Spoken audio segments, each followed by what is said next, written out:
Welcome back to Ride the Stream. We are here to discuss one of our favorite shows as we continue the rabbit hole journey of Lost. Season 2, Episode 9.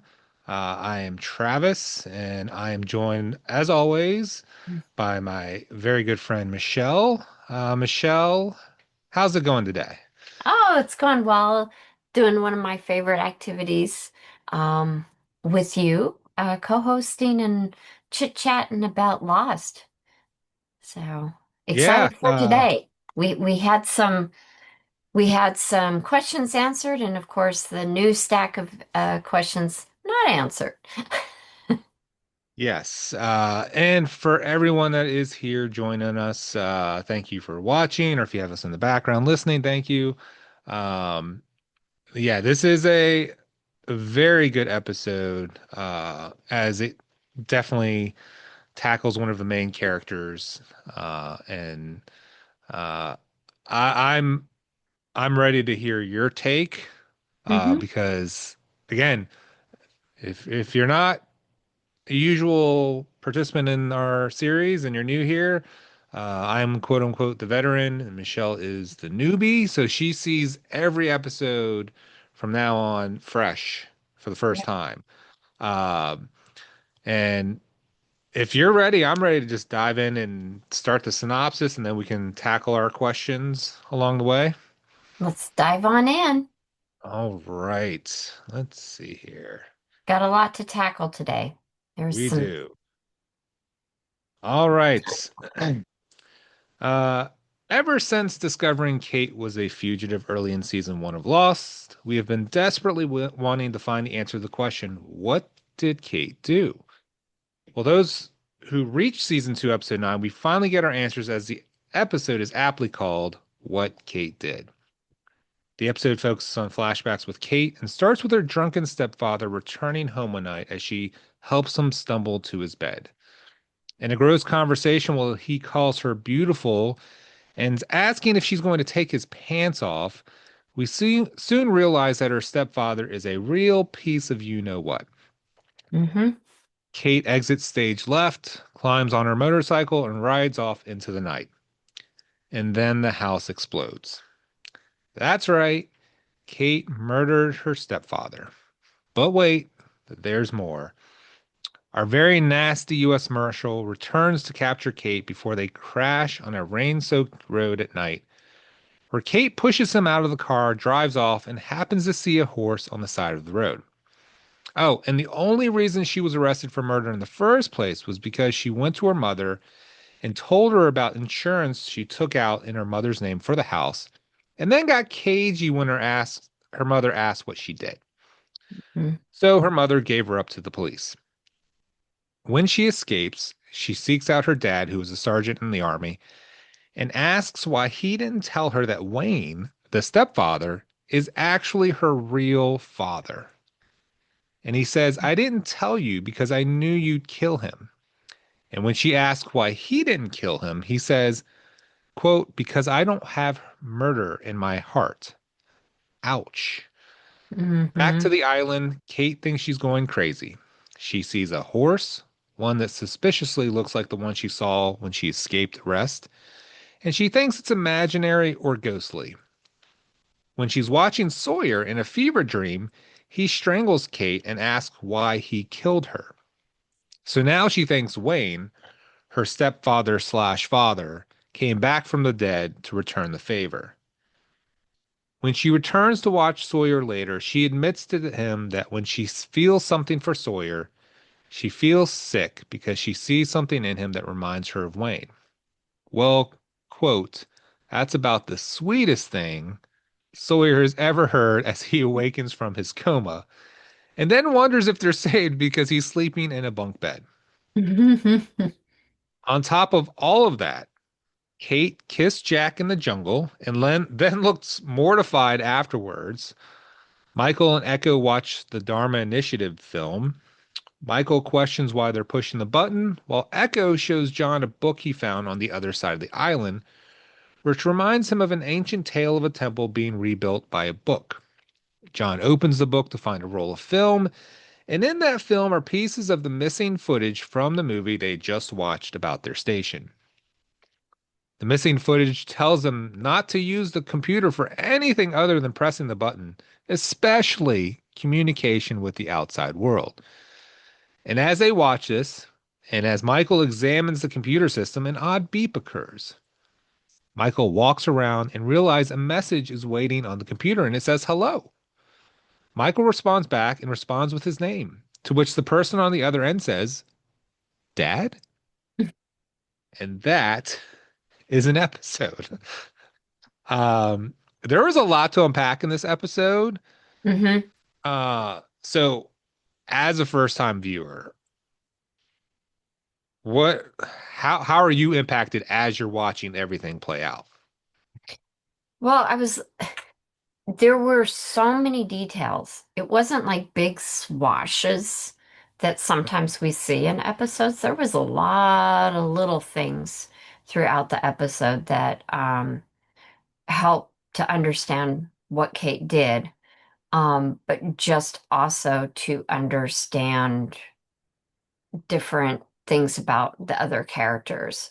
But most of it was on Kate, which was helpful to see, but also um, disturbing, because not only the actions that she takes, but the other actions and inactions that other people take in her life that set up this event to happen, and how everything falls out and the way people respond.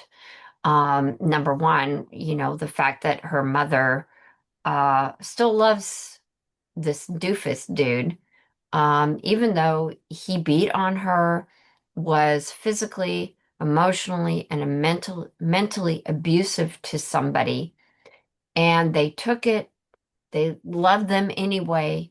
And that's really hard, especially in today's, societal mores just where we've come from when I was a kid and you'd hear about things like this, which was not as often as you hear today, and have a better understanding of why things are not good, so to speak. So, I was very frustrated by her mother's reaction, and that she was taking the side of Wayne. And then when Kate goes to who she thinks is her real dad, now is really the stepdad, and how, you can feel the anguish and the questioning of why didn't he do anything about it? Yeah. Something. I, and, he felt that his hands were tied. And like you said with the quote, is that he didn't have murder in his heart. Um, is just like, well, it feels like everybody failed Kate, you know? And the opening scene with her and Wayne, was just absolutely creepy. And we've had a Yeah. lot of creepy scenes. And we've also had the kind of reoccurring theme about how disgusting, despicable parents can be. And I'm waiting for a good parent somewhere in the mix, you know, Yeah. because boy, there's a lot of parental subtext in this that runs throughout the show. So I was struck by all of that initially. And just, obviously, as we were saying at the top of the hour, you get answers to questions that we've had over, our journey through loss so far, and the way they're so good at setting up new things and giving you little tidbits, that give you, things to think about and where you think maybe it might be going. So, Yeah, and I think going further with the relationships that Kate is around, like when she goes to the diner after the explosion and tells her mom about the insurance. And but before we get to that, Kate asks her mom about her wrist, which is Mm-hmm. clearly injured. Yep. And the assumed answer is that Wayne did that to her, and her mom is trying to like, oh, I ran into something, and Kate's just like, stop, like, Mm-hmm. don't cover for him. And her response is like, I've made my bed. Like she's succumbed to living with that abuse. And that sucks. Like, and I know that's a harsh reality where you hear stories about people feeling stuck. Um, and when her mom asks what she did, Kate's response is, I took care of you. Mm-hmm. Um, and usually it's the parent who, you know, tries to look after their kids. Um, but that relationship is, Kate's relationship. I mean, we don't even know the full extent of like, what was her childhood like? I know when she was driving the car after being arrested by the U.S. Marshal, and he was kind of like telling us how Mm-hmm. Wayne was as an abuser, and he was asking why she did it, and even trying to instigate, oh, did he come into your bedroom at night? Yeah. And fortunately, she said he never touched her. Thank God. But even the insinuation of such an act just tells you how bad Yeah. Wayne is as a character, and what all he did do. So yeah, uh, the parents on this show don't have a good record. The only good Mm-mm. one I can think of is like Jin's father, maybe. Yeah. Yeah. Um, That's so we've seen him in a um, positive light where he tried to counsel Jen to, basically disappear when they got to the US, or, he got to the US yeah, as a way to get away from Sun's family and get and out of the talons of that family. and the other parent who's trying to do a good job, Michael.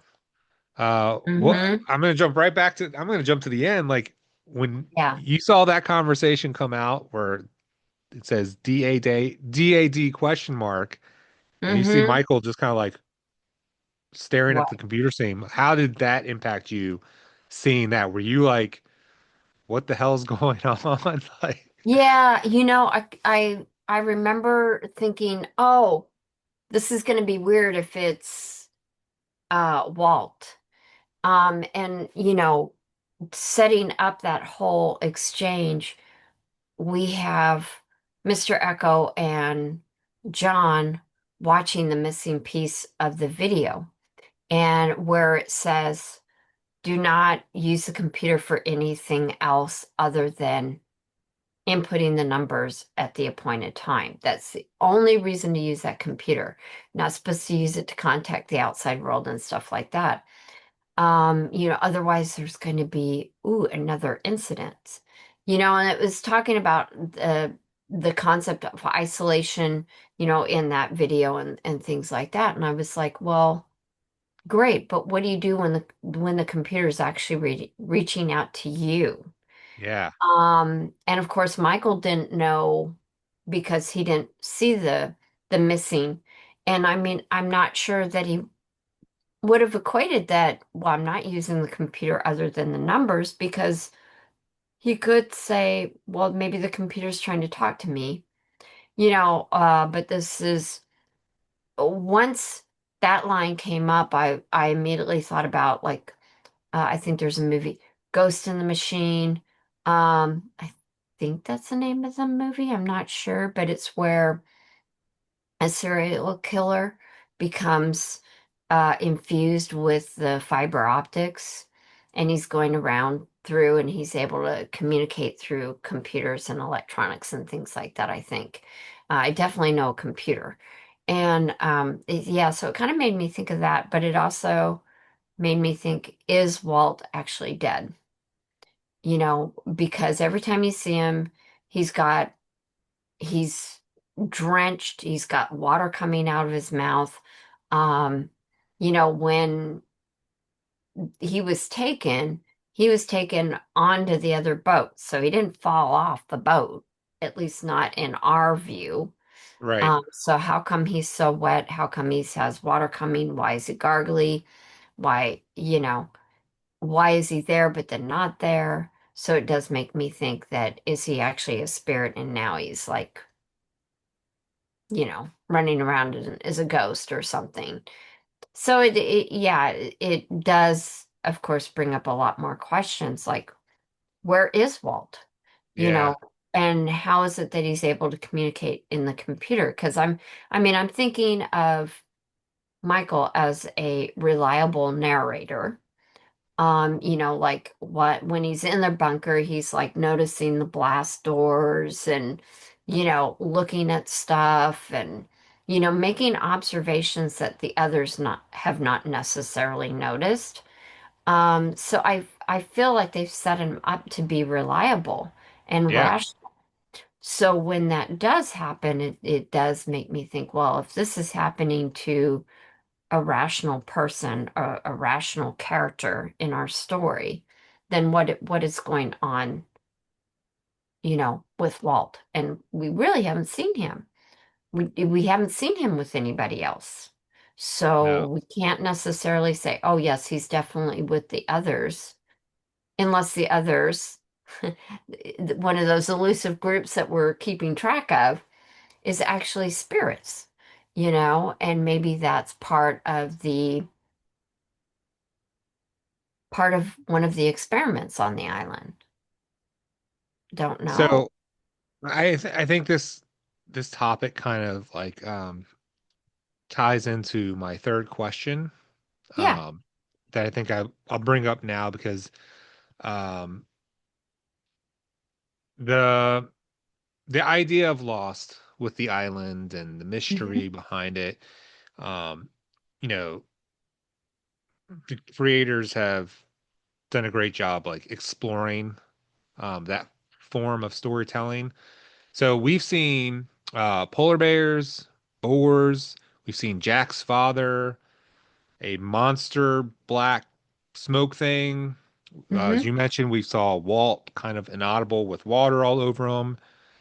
We saw an entire drug sequence with Boone seeing Shannon die while John dreamed about a bloody Boone. And Hmm. like with all of these various moments that are seemingly real things, I guess my question is how does a viewer go about trying to interpret what's real or Hmm. not? Or do you think that all of it is potentially real? yeah, I'm gonna say the latter is that it feels like the way they've written it is so that there's lots of different potentials, and when you think you're kind of coming to certain truths, they'll throw something in, which makes me think, as I've been watching this, I've been trying to think like, okay, well, uh, what was popular at that time, that might influence the writers and the structure of the story. So as I was sitting here, I was just thinking, well, what if it's really like a Matrix world, where I still think that there's a reality and a alternate reality going on here. I just, it's very dreamlike in a way.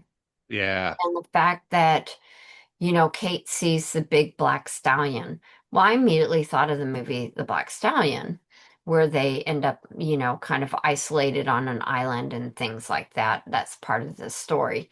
And they go down in I think they're on a ship and it capsizes or breaks up or something. I don't remember what It's been a long time since I watched that movie.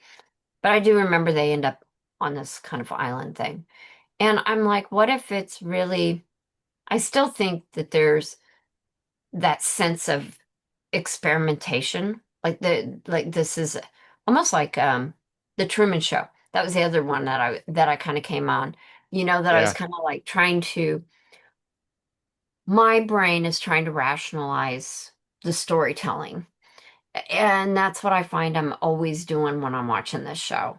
I'm trying to figure out, okay, well, what's real, what's not real, and is this a Truman Show-esque type of um, show?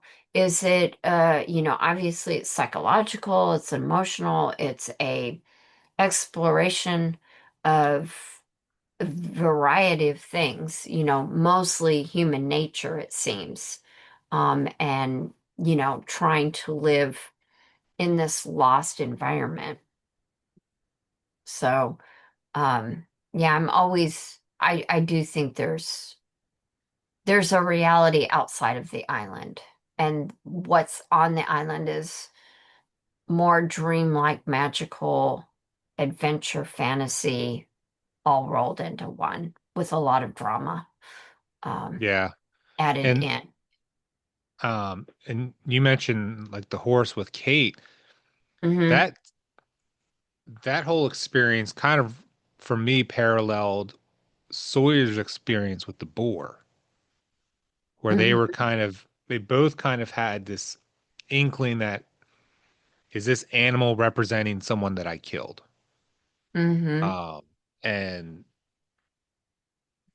even at the end when Sawyer wakes up and she takes him outside, a fantastic line where he thinks he's rescued, but he's like, "Oh, son of a bitch," Hmm. we're still on the island.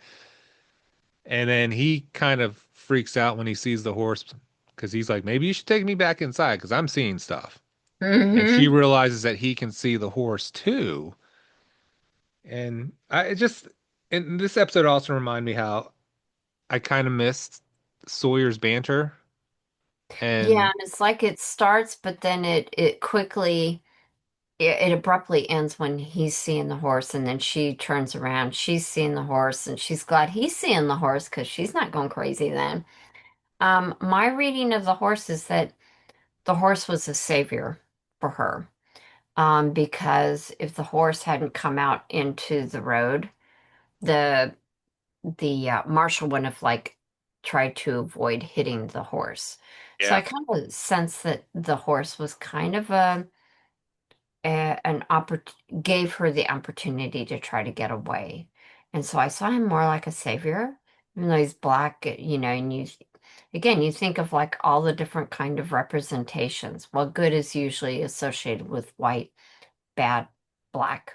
And so I was like, I mean, as simple as that, the fact that here's this big black stallion, and yet, he comes out in the road, he kind of like hangs around as she's leaving, she sees, the stallion as she drives away, and then later sees him on the island, maybe looking again for some way to have the horse save her, maybe from her memories or from her decisions that she made, trying to absolve her. So, because this show has a lot of religious subtext as well, and philosophical ones. So maybe there's a bit of that tied up with the horse as well. And of course, you know, Sawyer has killed somebody too, which turned out to be the wrong person. yeah, And in a way, Kate's the same thing, because she killed her father, who, and she did actually know that because, she admits that, well, when I was doing some sort of project or putting something together, I realized you weren't even here. So this ding dong's my real dad, you yeah, know. So, she knew what she was doing. Sawyer had the gun. He knew what he was doing. Wrong person. So that's, pretty messed up. But it's messed up for her killing her dad too and trying to take care of her mom, who turns on her. And of course, we remember the heart-wrenching scene in the hospital when she goes to visit her mom because her mom is now, what, cancer-ridden or something. I'm, Something, yeah. she's terminal, and her mother still harbors animosity towards Kate. So, And um the sequence with uh Kate where she's kind of explaining while Sawyer's still under and explaining why she did what she did. hmm Her reason for killing Wayne is disturbing.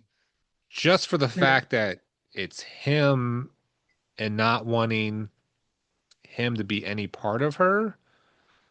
Um, there is no, oh, I did it because she even said it wasn't because you beat my mom.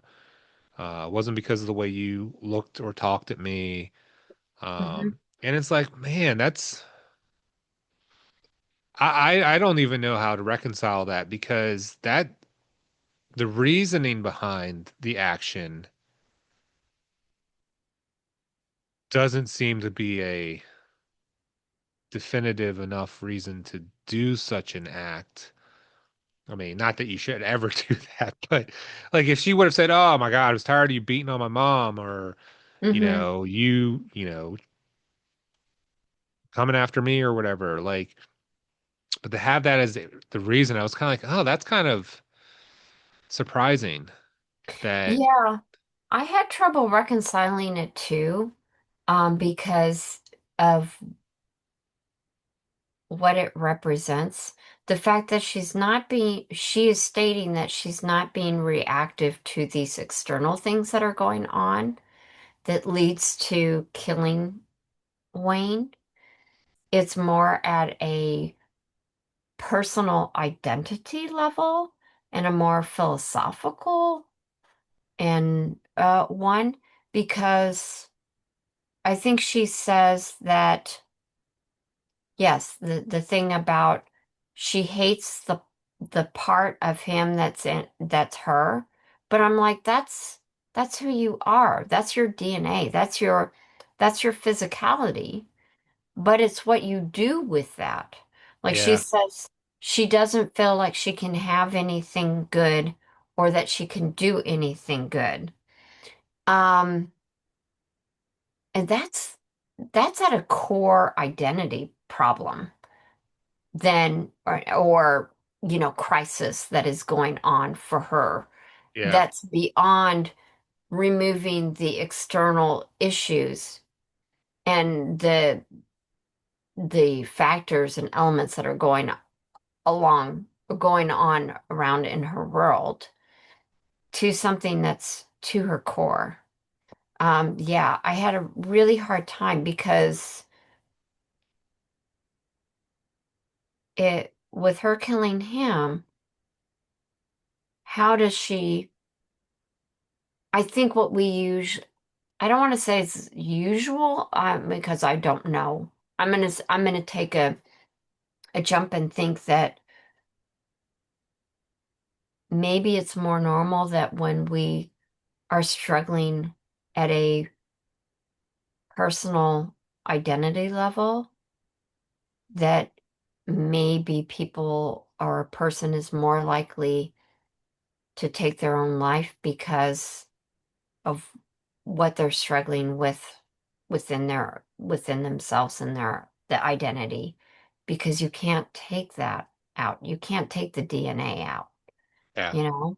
And y- that person gave you life, and you can't get away from that, yeah, because at the end of the day, that is the scientific proof versus a philosophical, which is she identified more with her military dad, right? And she thought that was her dad.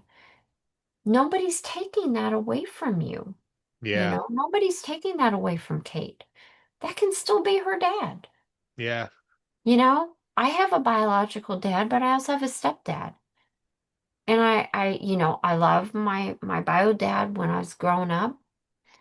but I love my stepdad too.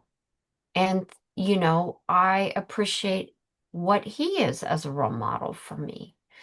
So, I think that the struggle for her is very, very deep. And hopefully, she will be able to at some point reconcile and come to terms with that Yeah. and be able to get past it. Yeah. This is a hard episode. They're all hard sometimes.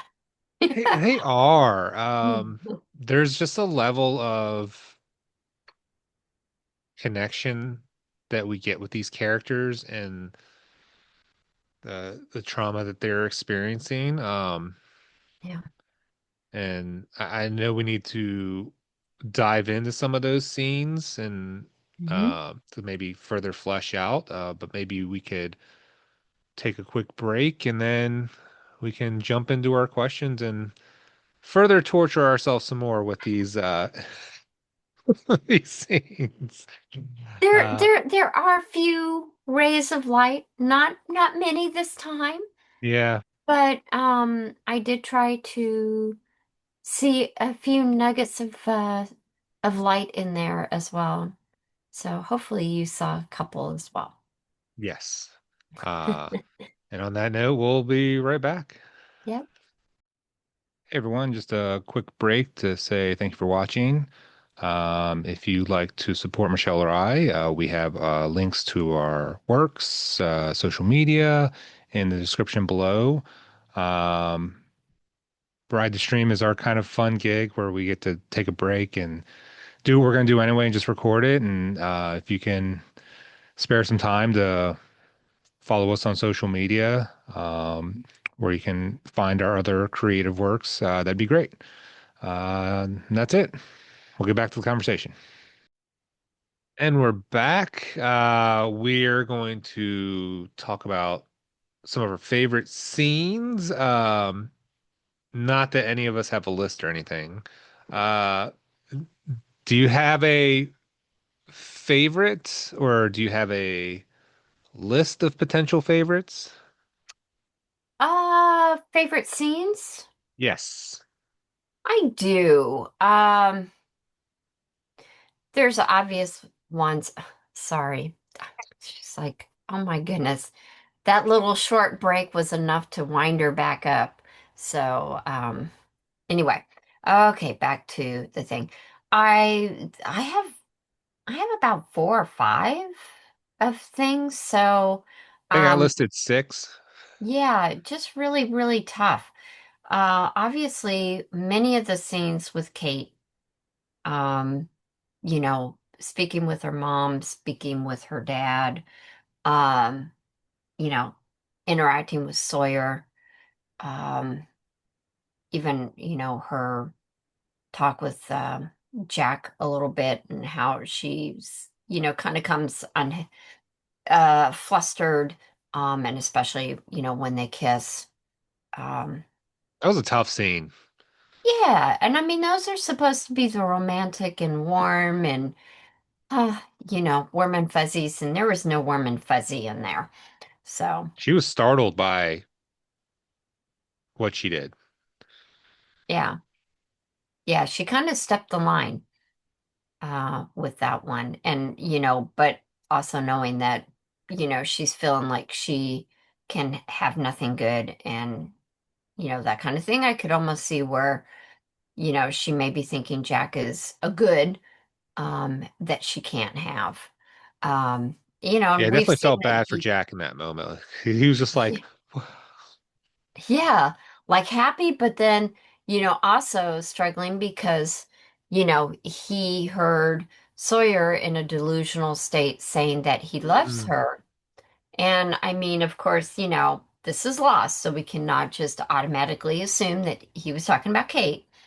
But, that doesn't mean our characters can't jump to conclusions. So, um, yeah, so many of the scenes with Kate. So I'm going to go with uh, something other than that to start. And I'm going to start with the one that is also kind of like a bright light in the episode, and that is when John removes the handcuffs from Jun's wrist.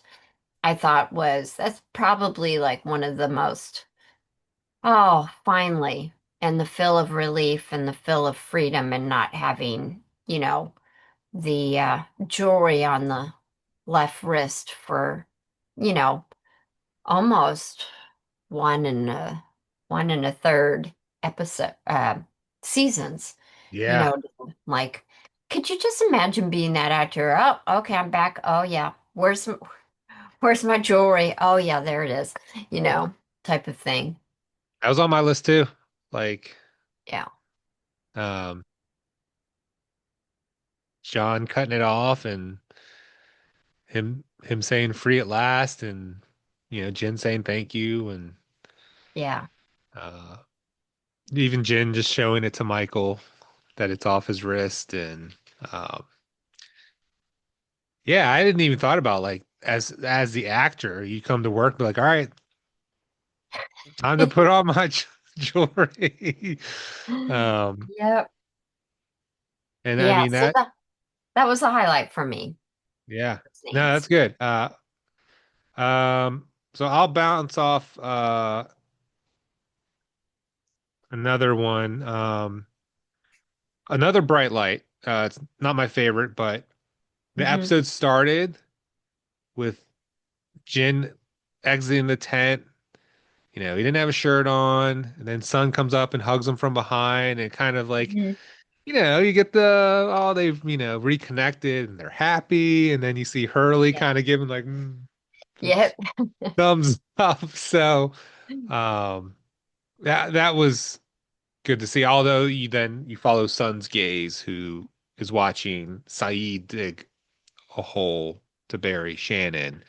Yeah. Um, but I focused in on the initial sequence of seeing them together. Because that was a big question mark at the end of season one. Like, yes, they reconciled, but will they come Hmm. back together? So Yeah. And it seems like they really, the time apart allowed them to, you know, think about things and come to appreciate what they each bring to the relationship and appreciate their growth and kind of welcome that growth.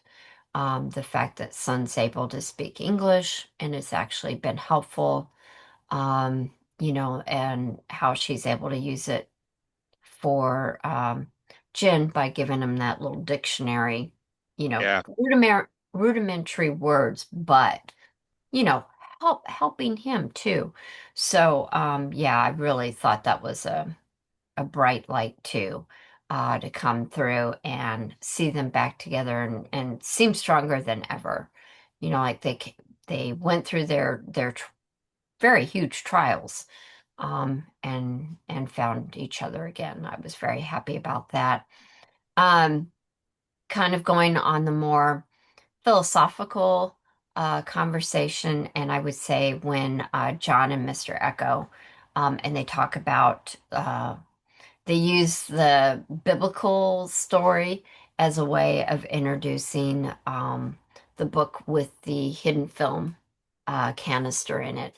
I thought was very well done, and of course, I really anticipated and was not disappointed that the scenes between John Locke and Mr. Echo were going to just, you know, be off the charts. Honestly, they play so well off of each other. I'm just like, wow, they chew it up really well. really good chemistry. Hmm. Yeah. And that sequence, um, I I was debating whether to put that at my top, so I'll talk about it now, as Hmm. I'll leave it as an honorable mention. Um, just like you said, the way that they're bouncing off of each other, um, like because when Michael he says John initially tells Michael, oh, they have a movie, and then Echo's like, I would like to watch it, please. And Hmm. then when John asks Echo what he thought about it, Echo just gets up and walks away. And so he obviously left to go get this book. And then he says he wants to start at the beginning. And then he talks about the original king. I have it written down because it was Hmm. so great. He says, I have something I think you should see. If you don't mind, I will begin at the beginning. Long before Christ, the king of Judah was a man named Josiah. And then Locke says, boy, when you say beginning, you mean Yeah, beginning. And I I just love thought that. that Yep. interaction was so good. And Mr. Echo's storytelling is fantastic. Like, Hmm. I think we've all appreciated John as a narrator. I think Mr. Echo has, you know, You know, the cadence of his delivery. So, just talking about the acting ability and the way he manifests Mr. Echo in his performance, the cadence, his voice, his mannerisms, very like to the T. Like, I can't at all imagine some other actor playing Mr. Echo. no. Just like John Quinn, who, veteran actor, decades of experience under his belt, and what he brings to that role is just at another level. And I think that's what's needed for these two roles in particular because of what they're representing. And again, I'm gonna go to the metaphysical and the, you know, philosophical levels, um, manifesting not only the name but the various laws and the fact that Mr. Echo is very does kind of represent that religious element, while John Locke is the very philosophical to the law and things like that. And they're really not all that far from each other. And I think that when they come together, I mean, it's just magic to me. And even to go a little further with how close they are, I was surprised when after he sees that the film and John is looking through the film to see where to tear off the appropriate ones to reconnect with the film. And John is just talking about, well, like, what are the odds of this? And I thought it was surprising that Mr. Echo, he was the one to say, don't mistake coincidence with fate. And I Hmm. thought that was an interesting counter to John's approach, or, because Mr. Echo said they found this book in a similar like temple-like place on the other side of the island. Yeah. Um, which that in itself is intriguing because it's like, well, what else is on the other side of the island that we haven't seen Hmm. that he's just now describing to John? Um, so I thought that was really interesting. I think you're right. I mean, their interactions are gold. I look forward to more of them. Um, because even despite the philosophical nature, they both seem to have good sound reasoning in their judgment for the most Hmm. part. Um, so yeah, I definitely um enjoyed that sequence. Um, so let's see, that was your second one? Yes. Hmm. Okay. Um, so I'll name a separate one. Hmm. Um, um, I do think the cliffhanger scene with Locke and Echo watching the film and then Michael seeing Dad on the computer screen. I think that's uh really great writing because it just opens up a whole can of, well, what in the world is going on? Like, is that Walt? Where is he? How are they able to communicate? So I thought that scene was a really good way to leave viewers just wondering what the hell's going on. So Yeah. Another one of mine was how heartbreaking it was as Saeed starts to cry at Shannon's funeral. Um, when they gave her goodbye bit, um, and just the emotional toll that her death has on Saeed was really heartbreaking to see. Yeah. Um, I have another Saeed scene Hmm. where Kate is by the cross by Hmm. Shannon's grave, and she apologizes for missing because she was with Sawyer. And I find it interesting that Saeed said, "Well, why aren't you still with him?" Hmm. It's like he can connect the dots that there's something there. Um, Yeah. and she says she thinks she's going crazy, and if he believes in ghosts, and he's like, Yeah. "I saw Walt in the jungle before Shannon was killed. Does that make me crazy?"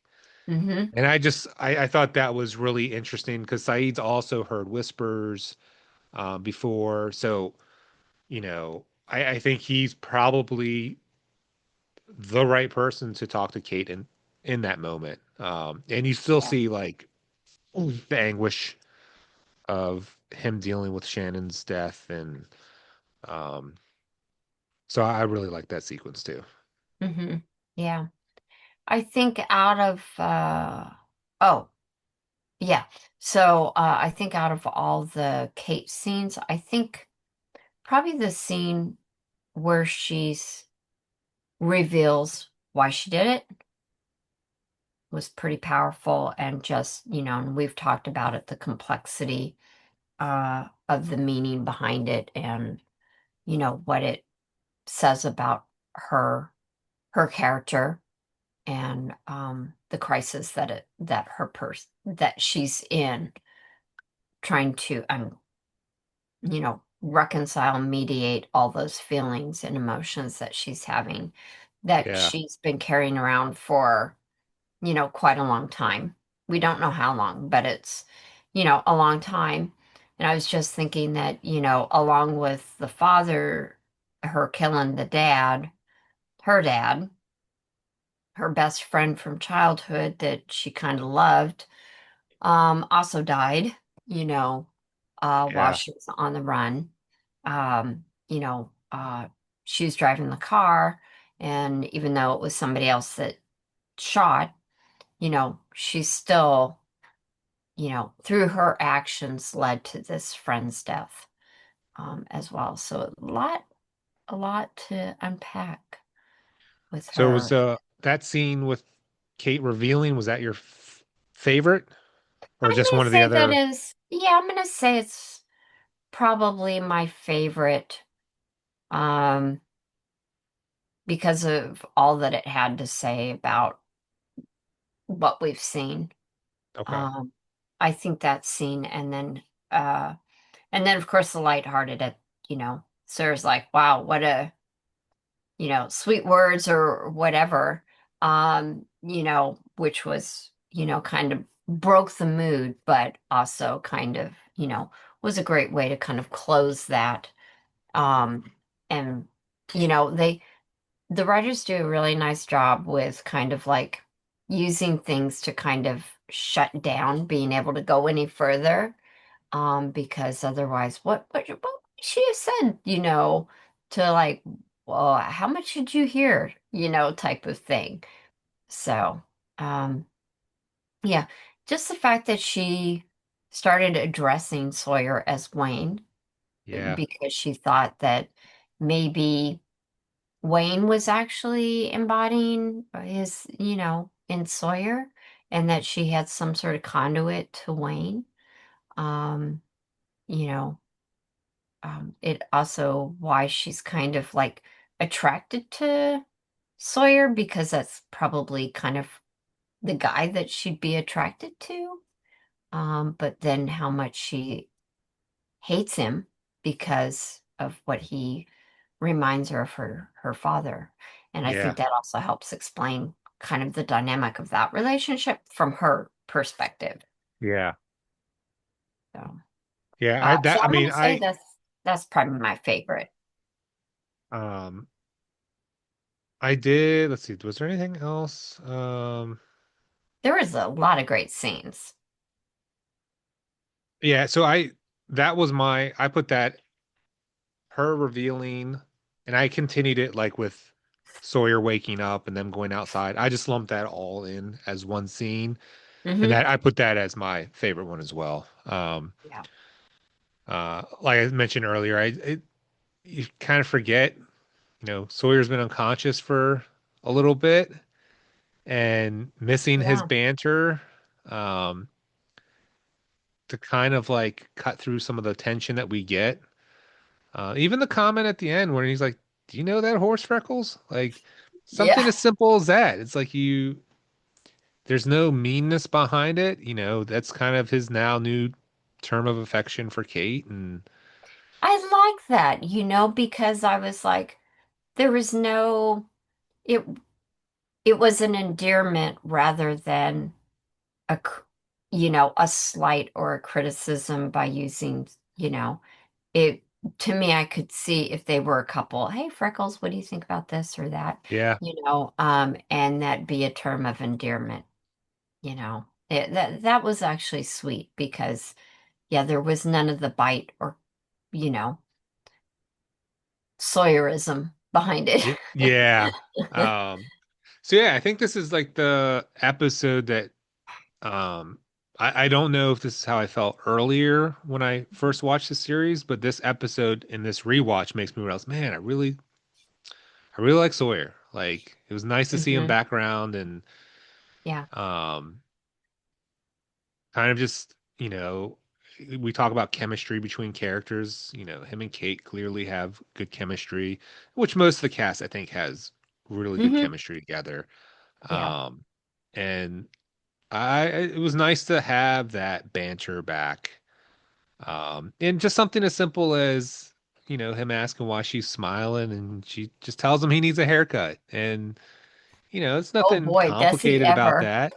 It's nothing complicated about it, but it's just nice to Yeah. have, a regular conversation amongst people who are like literally struggling to survive on the Yeah. island. I think that's what, makes, melodrama, every word counts. And I mean, obviously in this show it does as well. But they're not shy about just adding in sprinkling in little things that just are everyday comment. Okay. Um, Now, was it easy for you to pick a favorite character in the episode? I think it was, but I definitely had runner ups. Yeah. Um, so do you want to go first, or do you want me to go with my runner? Um, you can definitely uh f- you can start however you want to with your Okay, favorite or honorable mentions. okay, I'll do the honorable mentions. I really liked how um the characters of Kate, Said, and Sawyer really explored the power and illusion of the island, um, particularly relating to Walt and the Black Horse. Um, for for that kind of aspect, those are kind of my honorable mention characters for that kind of thing going on with the island. The fact that, they're all trying to understand what's going on, that there's something not right about the island, that they are kind of questioning their sanity a little bit and what they're seeing and what it means is the idea of being lost on an island for now 50 plus days, um, weighing heavily on their sanity, you know. Yeah. Even though there's lots of other people around, the fact is that they are individually seeing things. I think even I thought John saw Walt at one point, but maybe it was just Claire that did. And I think that was back in at the beginning, or maybe I'm thinking different character, but no, maybe it was they thought they saw Claire. Never mind. I think I'm mixing it up. But Okay. it's just them trying to mediate their experiences with the island and what it means for them personally. Okay. So I'm going to say that's an honorable mention. So Um, I will pair up honorable mentions with Lock and Echo. yeah. Um, just the storytelling, like you mentioned, the acting, the cadence, the delivery, just it's it really just makes me want to watch their scenes more, just because of the way that they're able to kind of like pull me in, and I don't want to look away. I just want to keep watching, and Hmm. um, so those two are definitely honorable mentions for me. Yeah. Same here. Definitely had them um, as part of my honorable mention list because I had been anxiously awaiting for longer dialogue, and I wasn't disappointed by that. I just think they're both amazing characters, as we were talking about earlier. Um, I'm looking forward to finding out more about Mr. Echo's backstory when they get to that. I think it might actually be the next episode. I'm not sure because they start into the next episode before I can hit the button like get me Yeah. back. So I did see, some kids are playing, football, soccer, um, in some village or something. So I'm kind of thinking, well, maybe we're gonna find out about Mr. Echo now. So, Okay. yeah, so yeah, that was an honorable mention. Um, my favorite character was Kate. So, I liked her in part of the group of the other, but just more so, she's my favorite character because of how much emotional unrest she's been carrying around since she killed her real dad. Yeah. You know, the biological dad that she never wanted because she's grown up hating him, um, and just thinking him a worthless piece of crap, basically, and not representing anything good to her. Um, just, you know, what she's going through, the torment and crisis of that. Yeah. I didn't mention at the time but I did have Sawyer and Saeed as honorable mentions as well. Hmm. Kate is my top pick as well. Yeah, it's um, a big question that was answered, about what she did. The fact that we got it, um, is pretty amazing. I'm sure they could have found a way to kind of stretch it out and allude to something, before actually giving up details later, at a different point. But um, the way she's trying to, like you mentioned, deal with things, similarly to, how you mentioned, Saeed has had moments of duress where he's uncertain about things.